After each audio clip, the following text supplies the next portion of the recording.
Welcome to God's Table Talk, where real life stories and testimonies of faith are brought to the table. I'm your host, Paul Eck. Okay, we're talking with Emily Davis today. And Emily, just first off, give us a little background on you. Well, I'm 44 years old. Yeah, getting ready to be 45. Anyway, I was born and raised in Peoria, Illinois. And then when I was 9 years old, after my dad retired from Caterpillar, we moved down to West Plains, Missouri. And then we lived there from 85 to 89. And then after my dad passed, we moved to Ironton, Missouri in 90. And then I've been around this area, Ironton, now Farmington, ever since. What do you do? I'm a nurse at Southeast Missouri Mental Health Center. Let's go back to your childhood. I know that your dad was very influential, and your parents both went to church, and they took you kids to church, and you guys were very active. Your dad was a major part of your life when you were, for the first 13 years that you were alive, wasn't he? Oh, he was my rock. He was my protector for sure. When we in Illinois, we didn't go to church much, but I mean we would pray and stuff. But it was when we moved to West Plains in '85 is when we started going to church on a regular basis. The church my dad grew up in Rover, Missouri, little bitty town in the middle of nowhere. But it was a really cool church, and definitely what was needed during that time of our life. It was a big culture shock. In fourth grade, moving from a pretty big, good-sized city, Peoria, to very southern, rural Missouri. And at that time of my life, I had, kids would make fun of me because I talked funny. I had a funny accent, having a northern strong accent. And I also had a really bad speech impediment during that time still, too, that I had, many years of therapy and stuff on. So great combination of both things. But it was during that time, like I said, we started going to church. And when I was 11, spring, April morning, I remember wanting to be baptized and receiving Jesus. And so we got baptized in the 11-Point River. Cold, cloudy day. I'll never forget. But, and it was good. Like we had, at that time, we were always doing things. My dad loved to fish and hunt, and he was retired, so we got to do more stuff, especially during the summer. So it was during the time life was good, but he was a strong man. My dad was born in 1927, so I was a later in life baby for sure. He was kind of a quiet man, but it was cool to see his faith, and being at church with them, and you could just see it. And he wanted us to have that too. I mean, he was always wanted us to make sure, we go to church and love Jesus and love God. So, what did church mean to you then? At that time, it was kind of cool because my dad was like best friends with our pastor. So, and this was a church in the middle of nowhere. People weren't going to be seen. I mean, people were going there, and it was just a time of learning about God. And, and I remember, just the sermons, they were pretty cut and dry of, not to do this, not to do that, they would always have at least once a month, like a dinner, and, and then they would have, different kind of events every so often. So that was always kind of fun when they would do stuff like that too. With it being in the middle of nowhere, most people traveled in. They didn't really do a lot of extra stuff more than that, but it was just a good time to be together and like I said, just learning, some of the Bible and singing, and at that time, like I said, life was good though too. So things are great, and as he'd sing "Jesus Loves Me," and he felt it because things hadn't got bad yet. So. And then when you were 13, that was probably maybe one of the biggest tragedies in your life, when your father passed away. Yes. Pretty suddenly, even though he was, as you said, he was older when you were born, but it was still from what I understand, was a pretty big shock to you and your family. It was. My dad was a very active man.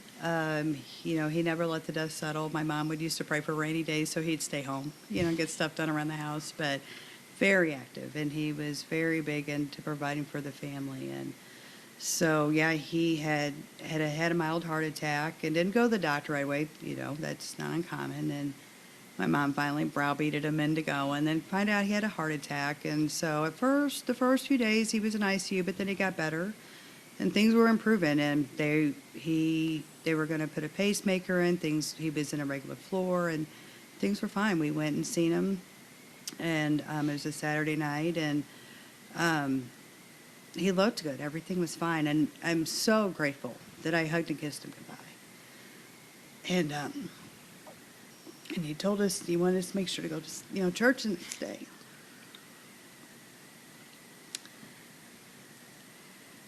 And then that was it. The next day never came. Well, he died that night. He died that night. So it was really unexpected because you Very thought you were on his road to recovery. Yes. So because up leading towards that, I had many people in my family had passed through the years. I lost all my grandparents, aunts and uncles. Of course, I have an older family. Yeah. And death during that time, our funerals were never tragic and sad. It was always it was expected. And so when this one hit, that's when, wasn't long after that of, is there really a God? If he loved me so much, how could he take my dad? So, I'm a teenage kid. And so, and you're raised, you just get through it, and my mom and my brother, we were close and cried many a times together. But beyond that, there wasn't, everybody was devastated. My dad was such a light in our family. He was the reason why even most of his family still seen each other. We go traveling every year. And so, he was the glue. So after he passed, we lost a lot of our family too. We didn't live close to a lot of them, And so, we had family up in Minnesota and Illinois and Arkansas, just all over. So, after that, you kind of get more and more isolated. And so, living in West Plains was a tough time anyway. We were, like I said, that's the year that time I was really bullied in school a lot. We weren't happy. And so my brother was really being bullied. And so my mom was wanted to make sure we finished school. And so it was, where do you guys want to move? And so I had an aunt and uncle that had a summer home in Ironton. And so we would come here and visit. And we liked it around this area. There was a lot to do. And so, and it was my mom's sister and her brother. So it was smart for her to be closer to her family. So that's how we ended up in Ironton. At first, we were going to move to Farmington, but we had to wait till our house sold, of course, and started going there, but and enjoyed it. The kids there were so much different. They were so much more accepting of new people, where West Plains, not a lot of people come in to that town. Most people just leave. So during that time anyway, and so by the time our house sold, we'd been going there probably to school for 3 or 4 months. It was my freshman year. A tough time to kind of start a whole new school with people that's been, going to school together for years and then trying to make friends. But we already had friends. It was going good. So we just stayed around that area, which was good. It helped. I know we ended up, Mom found a house, and it was kind of neat. Everybody around the area was kind of like family, so they kind of took us in too. So that was kind of nice, just to, somewhat find what our new normal is, new home. Now, I know that after your father passed away, that things took you rebelled. Would that be a good term for it? Not to the sense of completely rebellion. I didn't trying to figure out who I was and trying to figure out, what to do. I look back and, my mom, I mean, bless her heart, I mean, just lost her husband, has 2 teenage kids. This was her second husband that she lost unexpectedly. Her first husband died in a car wreck unexpectedly. So, I mean, she was in a funk and a depression and stuff too. And, the first couple of years afterwards, I, tried to, about a year or so, but, started kind of going to church. A friend of mine invited me because I knew that's what my dad would want. And it just didn't sink. Like, I'd go, I mean, I'd like it when I was there, but it was just hard sometimes to go. But then we got busy. Summers would come and we would, we were very busy. And I was in Scouts, and so we were always traveling. And my brother, me and him are both in Scouts together. And so I went one Sunday, and they were talking about maybe going to Six Flags. And I remember the youth pastor asking if I wanted to go. And I remember some of the kids were just, they were kind of rude. And, it's not fair she should get to go. She never comes to church. And so, of course, this is not no teenager. I'm like, fine, I won't come back. And so I never went back. So after that, I really didn't attend one. I think somewhere my junior, I went like a revival with a friend of mine one time. But so after that, I mean, when I was 15, I started drinking, I mean, everybody else is, and that's what you do, right? And, of course, my mom, bless her heart, but it was like, as long as you're not drinking and driving, and so not realizing that's the worst thing any teenage kid needs to be doing. So, and that's when, kind of started partying a lot. But I was in sports and I was active. And so and like I said, having my dad above me kept me out of a lot of trouble in a lot of ways because, I didn't want him to see what I was doing. But again, you get enough alcohol in you, your filter's gone, type of thing. So, I went through that phase, especially, on and off up until, I mean, because when up until I had Ethan, and at that point is what started to really turn my life around, when I had a healthy boy, because I didn't feel like I deserved to have a healthy son, because of part of that, a few years prior, I had gotten pregnant, and I didn't know what to do, so I started drinking. It's going to go away. It's going to go away. And it wasn't going away. And thank goodness for my best friend, and, I didn't, I wasn't with the guy that I was pregnant with. And so we, trying to figure out options, and I couldn't see any other way. I didn't even have a full-time job. I didn't have anything. And so, I ended up going up, my mom went with me, and I had an abortion. And that was tough.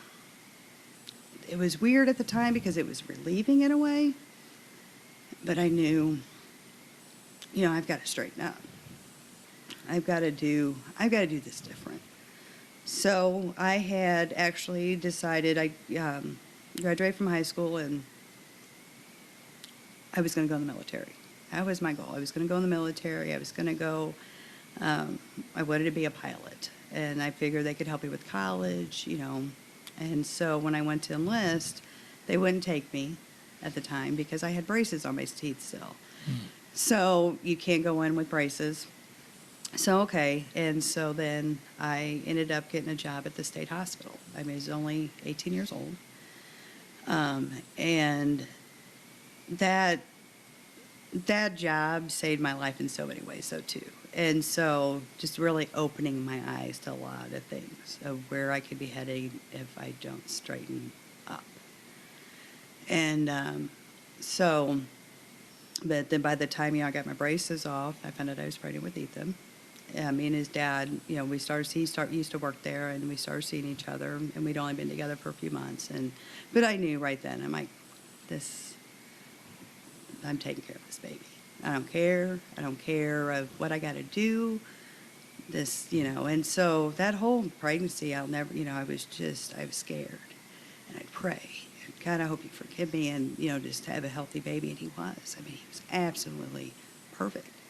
Nothing wrong with him, gorgeous. And so I knew then, like, this is what this is what I've got to do. And I've got to protect him.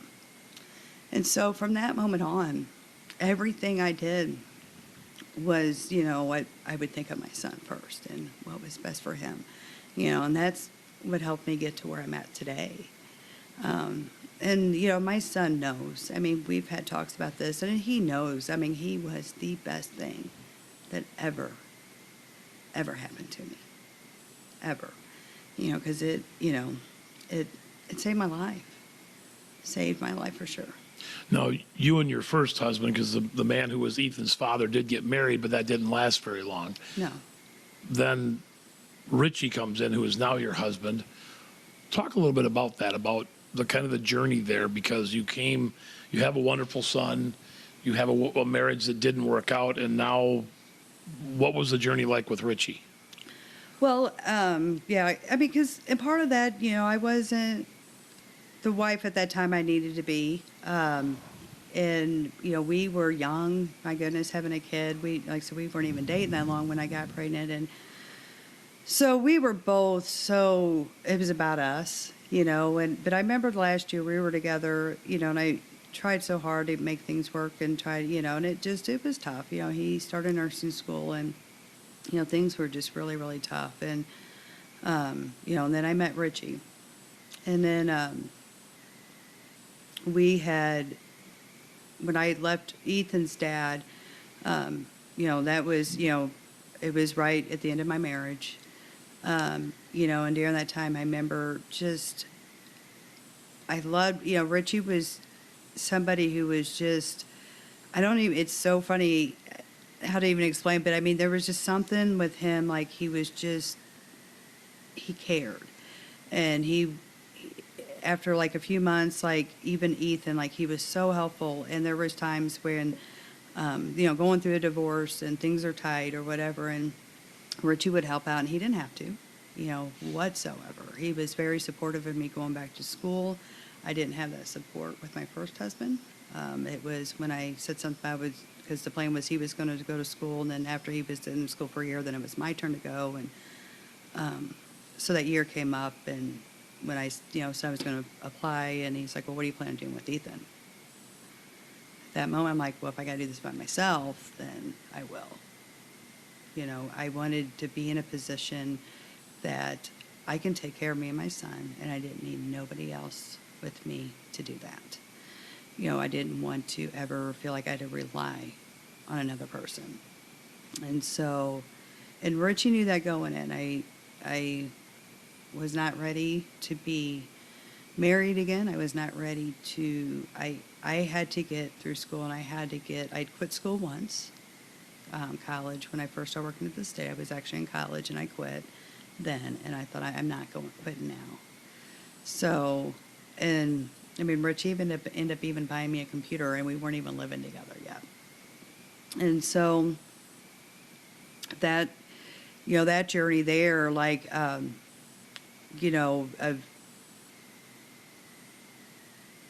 felt like there was a part of me that, yes, I knew what I was doing was wrong, but then there was that other part of, but then it felt right. Like, it's so hard to explain, but I knew that moving forward, I had to keep doing better, and I had to quit going down the same paths or quit doing certain things.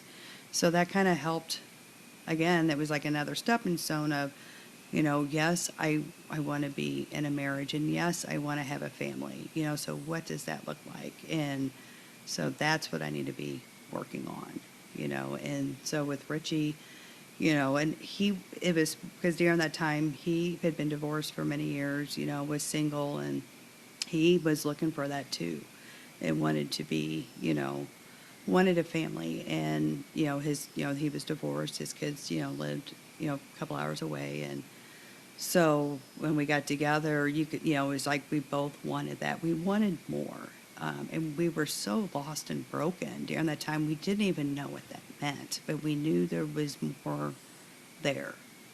So that's what, at that moment, that journey, what's this about? And keep wanting, wanting more, just wanting to find peace and wanting to find happiness. Did you know what the more was that you were looking for? Not at that time. During that time, whenever, it was right before whenever I moved in, when me and Richie moved in together. And I remember because I had an aunt and uncle, and my uncle's a pastor, so, I have family that, of course, but they were always so loving and supportive. Yes, you could feel probably what's Emily up to now or whatever, but they loved you. And I remember right before me and Richie got moved in together, they had came to visit. So you're like, okay, how are they going to feel about this? And my Aunt Mary was so sweet. We talked about it, and she goes, honey, I don't blame you. There's no point in jumping out of the pan, right, back into the frying pan. Jumping out of the pot, right? I'm like, okay, thank you. Because that was one of the things with my first marriage was I thought I knew him. And then we got married, and things went weird. And so I was so nervous with that again. Like, is something going to change? Is this going to be bad? And I remember, like, right before me and Richie got married, I was the one who had cold feet. And I almost didn't, and then we talked, and he was like, of course at that time, he's like, honey, because he's in his late 30s, and he's like, I'm too old to change. I'm pretty much do what you get, which he's lied. He's changed so much, but I remind him of that every once. I'm like, you lied to me. You said you never changed, but it was so cool because I needed that. I needed somebody to be solid, and I think part of it too, I mean, there was 16 years between my mom and dad. There's 13 and a half between me and Richie, but I always grew up around older people. I've been around, and so I felt more comfortable around that. People around my age I couldn't relate to sometimes, but I had to grow up quick. Went through a lot. And so I was ready to be, I've got a family, I've got a kid to raise, I need somebody who's wanting stability too. So, but yeah, so then we moved in together. And it was right after that, like I said, my aunt saying that, that kind of gave me, okay, this is going to be okay. And then right after that, we moved in together. And I'm still at that point, because through the years, I was constantly asking for forgiveness. God, I hope you can forgive me. And I'm not realizing the power that I was doing at the time. None whatsoever. I'm just feeling that and knowing that I was just constantly asking for forgiveness. And so, but it was Ethan. When I was putting stuff up, and there was an old picture of my dad that Ethan kept messing with. And finally, I'd asked him one, they did not to mess with that. It was on a flimsy shelf, and I thought the shelf was going to fall, young and everything's cheap, right? But he finally asked me who this man was. He's like, Mom, who is this? And I thought, he really thought it was my brother. My brother had just got out of the military, looked just like my dad. And I was like, well, that was my dad. That was your grandpa. And he was just, I miss him. What? Like, you don't even know him. So trying to explain to a 5-year-old how, he didn't really know my dad. My dad was 13. I was young, but I wasn't that young when I had him. And basically at the end of the conversation, Ethan looked at me and he goes, Mom, yeah, I did. He was the one who sent me to you.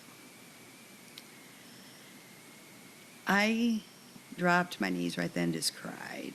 I knew then, like, oh my God, because I knew where my dad was. I knew, but that moment, it was like, God is there. God is watching out for me. God, he loves me, and so I remember calling my mom right away.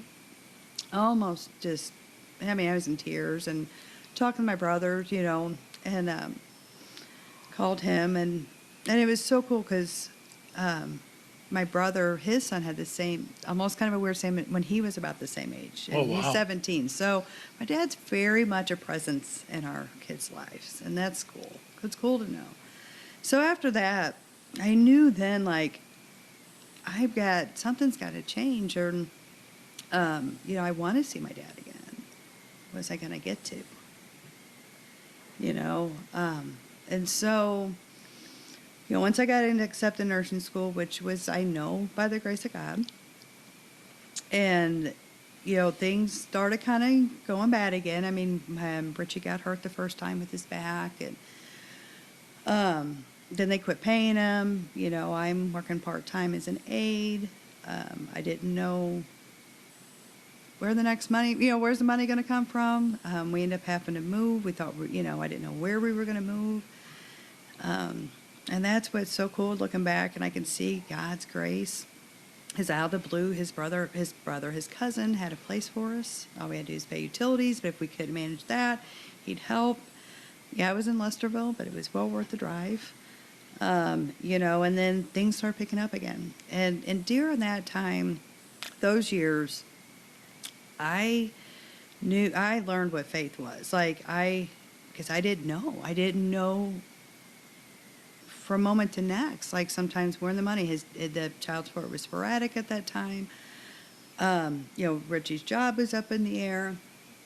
And at one point I thought, am I going to have to drop out of nursing school to help provide for my family?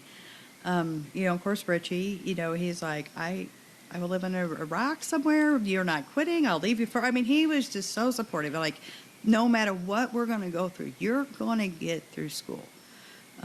It was funny because he had people even telling him, you're doing this, you're helping her do this, and she's going to leave you when she gets done, or leave you for a doctor. And of course, Richie was always like, well, if she does, at least I know she's better off for her and her son. And I knew, I'm like, oh my gosh, this man is my rock right now. He's support. He was, why would I do that?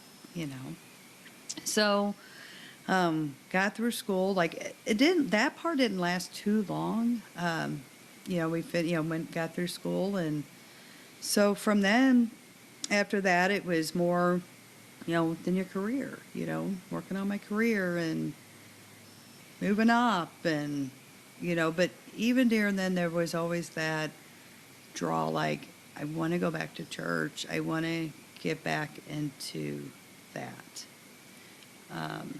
And so that's when somewhat of our journey kind of began too, of kind of going on and off, finding a church, and going to his church with his oldest daughter. And every time we'd go in, the sermons were about what? Adultery and abortions. Pastors love, you preach against the sin that you don't do. It's easy, if I'm an alcoholic, it's easy to show you, hey, this is where my sin is. But I can point, well, here's one, but so I can preach against that one. Gotcha. So, to me, sin's a sin's a sin, And so I would leave church sometimes just feeling like, I can't believe, why am I doing this? He's not going to forgive me. Look what I've done, And so, but, that urge was still there. And so, but I'd pray. Even though, yes, I wasn't going to church every Sunday, I was still praying, and I still had such faith. And, when Richie would, he got hurt, he had several injuries and stuff, and then I ended up having 2 neck surgeries. But during that time, I was always like, it's going to be fine. By then, I had such a comfort. And I know sometimes I think it would drive him nuts because he would be panicked or stressed, and I'd be like, honey, it's going to be okay. Like, I just knew. I couldn't tell you. Just knew. And so, and then it was like 4 years ago, whenever, at this point, my mom's health was really declining, and she had to go into an assisted living, which was not an easy thing to do. And with her dementia and stuff, I've seen a side of my mother I haven't seen in a long time. She doesn't always have the best side. And it was tough of trying not to react the way that I used to when she's yelling at me or threatening me. And just like, what's going on, And And then, I was going at work. I just changed positions and was not going good with that. And just a lot of heaviness, a lot was going on. And I mean, I was like to the point, I'm like, I'm just going to leave. I can go work somewhere else and I can, somebody else can take care of my mom and, and I'll just go, I'm used to leaving. I could start all over. No big deal. But I knew I couldn't. There was like, no, you have to stay and take care of this. And I remember at that time, like, I didn't know how. How am I going to make it through this, and keep my sanity? And so, in the meantime, his oldest daughter had switched churches and went to a different church in Marionville and the World of Life. And me and my husband, I mean, she had told us about the pastor and about the church. And we're like, okay, cool. We were excited and stuff. And because we loved going to church with them as a family. And it was just as if God knew what I needed right then, what to hear. And it's like me and my husband were the only two people in that whole church. I mean, that sermon was like picked for us. And he went through some of the stuff that we had went through. He talked about some of the stuff and then he brought Jesus in such a big way. And that, by the end of his sermon, I was, uncontrollably sobbing, crying. And I looked over and so was my husband. And so then, of course he did, the sinner's prayer. And by the first, of such conviction and such like, this is it. And, and I mean, afterwards they even met with us. It was really cool. And, it was really cool that his daughter got to see that and be a part of that experience too. I mean, she knew us. She knew how we were and stuff. And so after that is when our journey kind of continued of now it's time to find a church in our area. We went through a few and some friends, that's the best way to find a church sometimes. And then a good friend of ours, Justin I worked with, that invited us. And he had invited us a few times to go to the Nazarene Church here in Farmington. And so we did. It was a Christmas. They were doing their Christmas program. And when we walked in, it was so weird. It felt like home. Even my husband, from the moment on and afterwards, because me and my husband, we both were like, that felt right. Like that church just had something. And people were so welcoming and so warm. And of course, you still have that little devil, that little person going, yeah, wait till they know, or just wait, or it's not what it seems. But I didn't care. And so I remember we went back to the next Sunday, and then our pastor, had taken us out for lunch. And even then, you're awkward. But all that went away fairly quick. And but it wasn't like a few months in when I realized how much things had changed and how much been forgiven. And I went through a lot of repentance and a lot of things of the things that I've done. But it was with one of the things growing up, my dad loved music. And he sang and played a lot. And one of the things I couldn't wait to do was to grow up and be able to sing with him and play with him. He played the guitar and stuff. And I even started taking piano lessons before he passed. Well, after he died, that went away.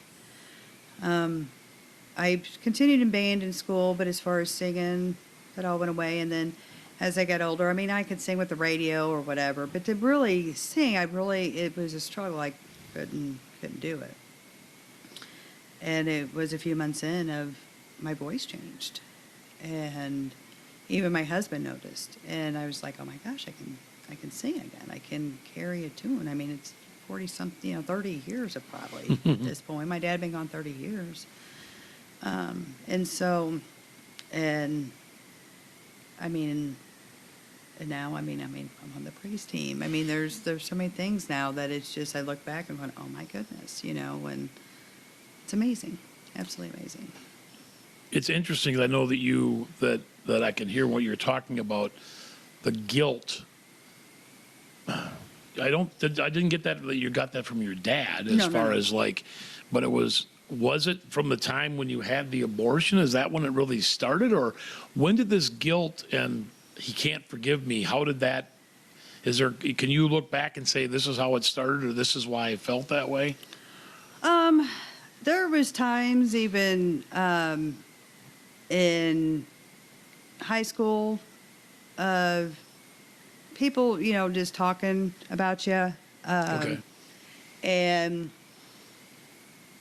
making statements, and then, like I said, after that, with the abortion, really, that was such a private thing that many people knew, so that was something, and I was carrying that pretty heavy on my own.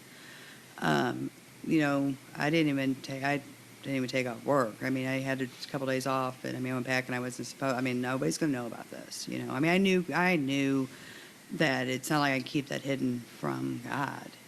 But as far as the world, nobody's gonna know about this. But then, then as that could, as far as, so that was that initial feeling of that, and then as time went on, and then like when I was going through my divorce with my first husband, I got it a lot. I was going to hell, and what you're doing, and Who was saying that to you? my ex-husband's family. Okay.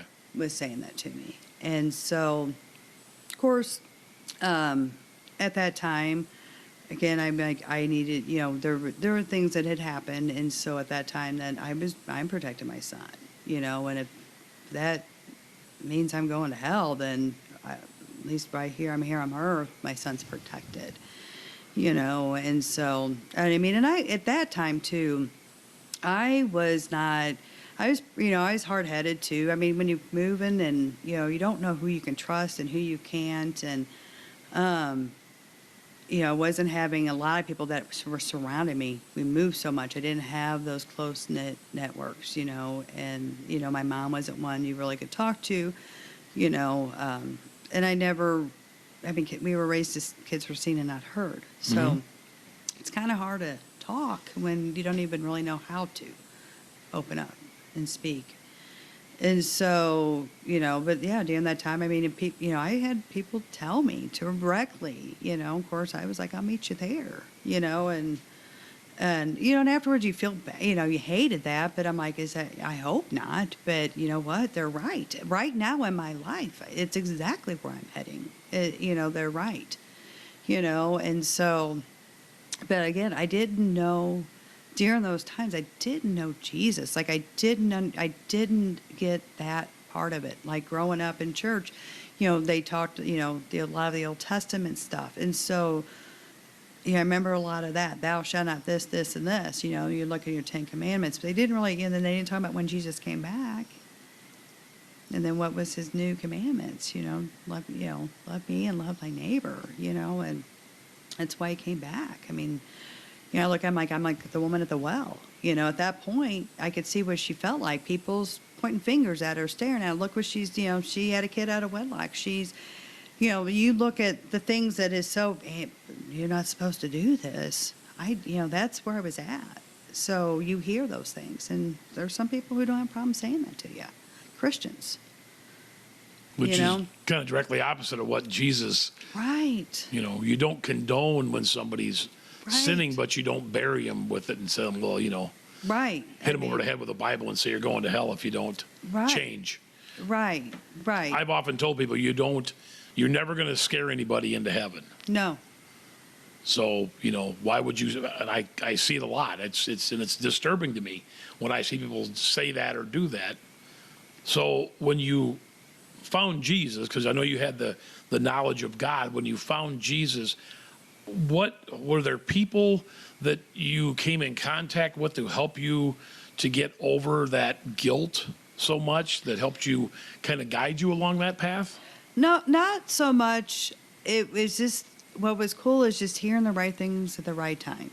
At the point, like 4 years ago, I had, I was in a much better place in my life with it. And I can't go back and change it. I can't undo it whatsoever. If I did, what do I give up now? Something would give. Would I have my son still? I don't know. there's so many things.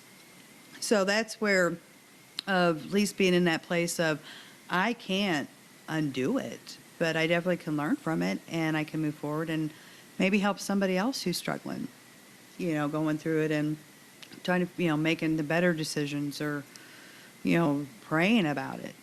I wasn't doing that then, obviously, I'm looking at now, my situation now, not in the future. Most kids do.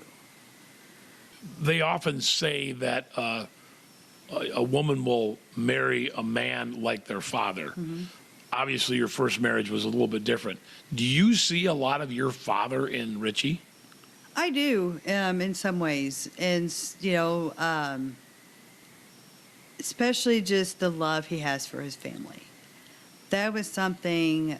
My dad loved his family, and my family loved him. A few years ago, I got to see some of my cousins I haven't seen since his funeral. And, that was really, really cool to see and touch base with again. I mean, people forget, we don't always had Facebook. You didn't have free calling. You couldn't call long distance, it cost a lot of money. So that was so cool, and getting to talk to them, and Richie getting to meet these people was really neat too, and to hear them talk about my dad. They knew him before, I wasn't even born yet. My first cousins on my dad's side, they're at least 20, 30 years older than me, so, but just to hear their accounts of my dad, but he loved his family, and he loved his kids. He loved us dearly. And so, with Richie, that's to him is more important than anything is his family, and to provide. And that's my dad too, make sure to provide for him. So, yes. So then, a lot of times people are trying to find what their purpose is in life, what their mission is. What do you believe yours is? What's cool is at this point, I don't know completely, because things have changed so much in the last 5 years.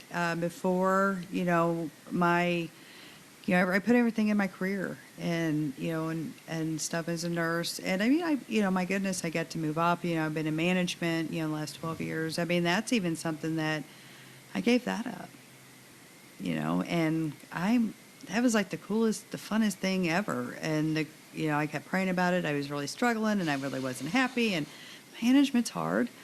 And I just didn't want to do it anymore. And so, but I prayed about it, and even during that time, our associate pastor I talked to about it, Terry, because it's a big decision to make. And but I knew it was the right one. So, because I wanted to free some time up, and so now that's what's cool. It's trying to figure out. COVID hit. As far as I love getting back into music, and I love hearing that again. For years, I couldn't even hardly listen to Amazing Grace without just losing it. My dad loved that song, and of course, it was played at his funeral. And so, anytime that song come on, it was rough to get through. And now, I love that song. I love hearing it. I get it. I completely get it. And so, that's now it's kind of looking forward to that, and where's that journey going to take me, and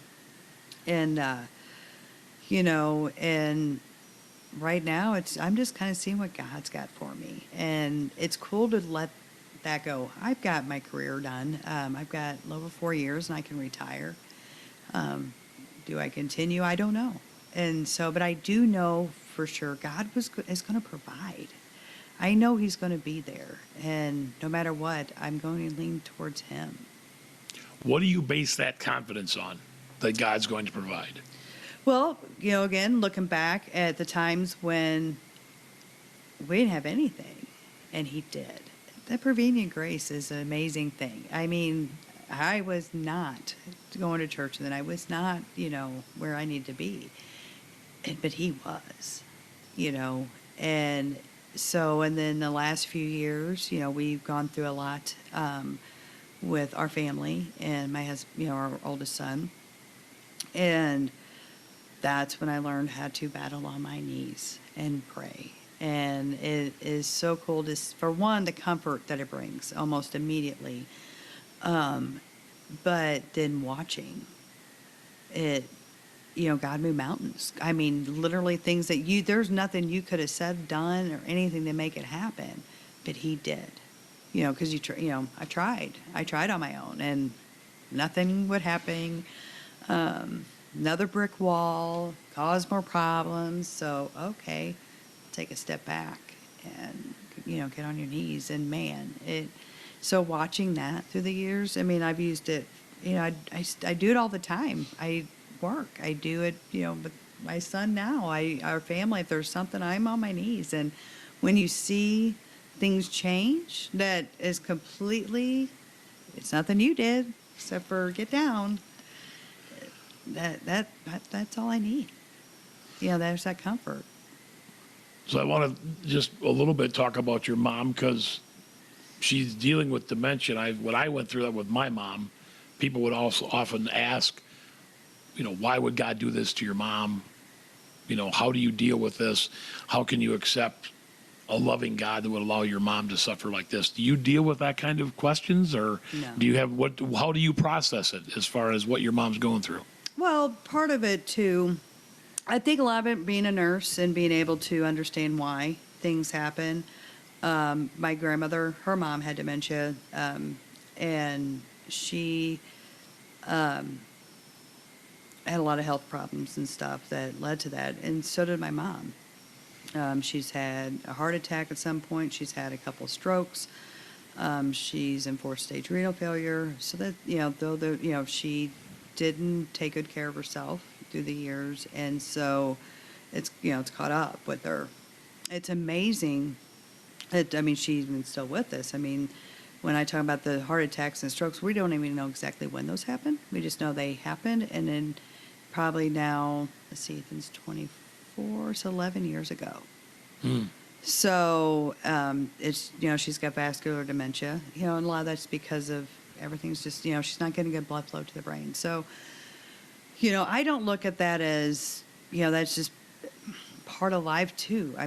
We're going to have health conditions and stuff, and especially if we don't take good care of ourselves, and, those things are going to happen. I think a lot of that helps too. I used to blame God for my dad, and when I realized, what, for one, nothing's going to happen unless God allows it. And it was just my dad's time. He was 62. When I say his age, then you hear it different. I was 13, but my dad was 62. So, and sometimes I'm not too sure if that's not what kept me safe. Because if my dad was alive, I don't know how things would have turned out. Me and my mom didn't get along well whatsoever. And my dad was a very mild, he loved my mother. He was very respectful. So it, whatever she said went, type of thing. So things weren't looking good on that front. So was it better? It could have been. And that's how I look at it. It might have saved me because it kept me looking up. Because if my dad was still here, I wouldn't have been looking up. So for those parents who have kids who are, I got to go to church with mom and dad, and your parents you're suggesting, or you would offer the advice of keep taking your kids. Keep taking them. Again, at first it was kind of like we didn't grow up in church. We just started going 9, but then it did take long to acclimate. Again, small church, and people were very loving and stuff. And my dad was related to a lot of them. So, and so we had good memories with that. And so, yes, I'm glad I had those seeds planted. And also, being baptized at 11 and receiving that, I'm sure that, my goodness, it helped so much, in a lot of ways.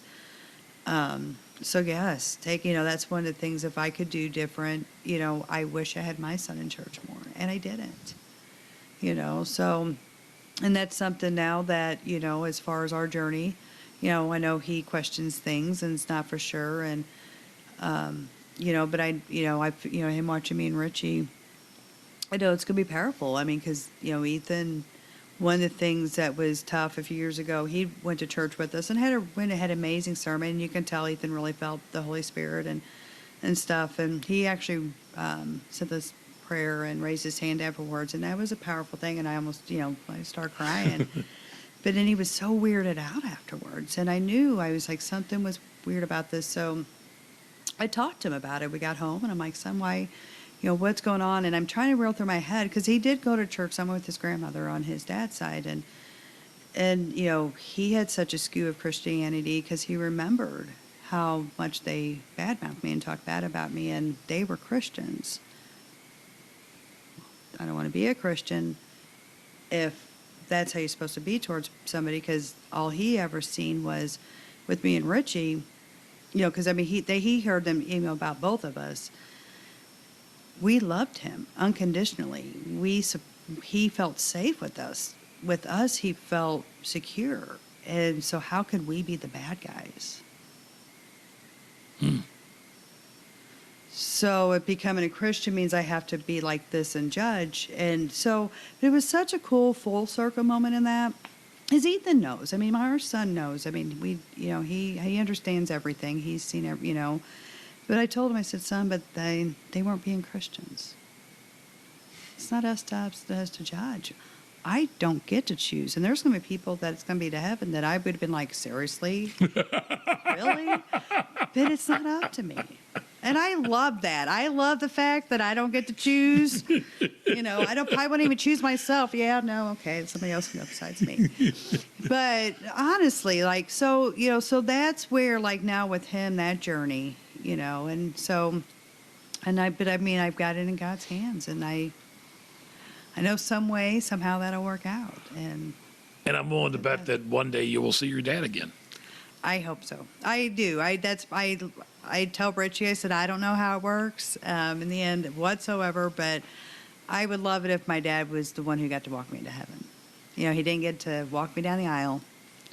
He didn't get to be there when I graduated from 8th grade. But if he could be there then, oh my God, knowing that I'm with him,